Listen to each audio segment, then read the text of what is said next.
अस्सलामुअलैकुम नाज़रीन, सोच कर बताओ में आप सबको खुशामदीद कहते हैं।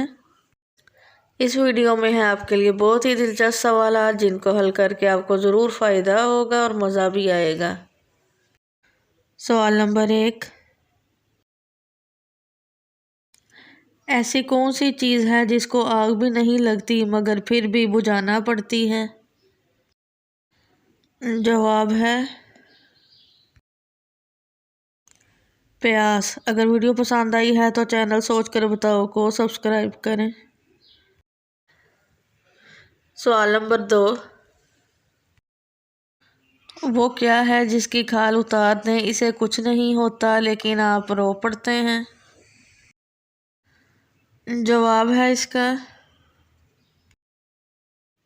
प्याज। सवाल नंबर 3 है, इंसान के किस हिस्से में खून नहीं होता? जवाब है बाल में। सवाल नंबर 4 है, वो कौन सी चीज़ है जो पानी में भी जलती है? जवाब है इसका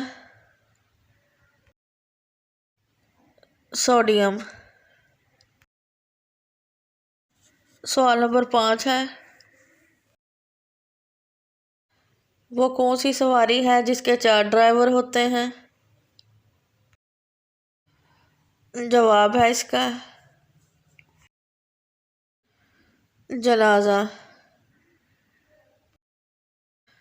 वीडियो देखने का शुक्रिया। आपने कितने सवालात के दुरुस्त जवाब दिए हैं। वीडियो के नीचे कमेंट करें, वीडियो को लाइक करें और चैनल सोच कर बताओ को सब्सक्राइब करें।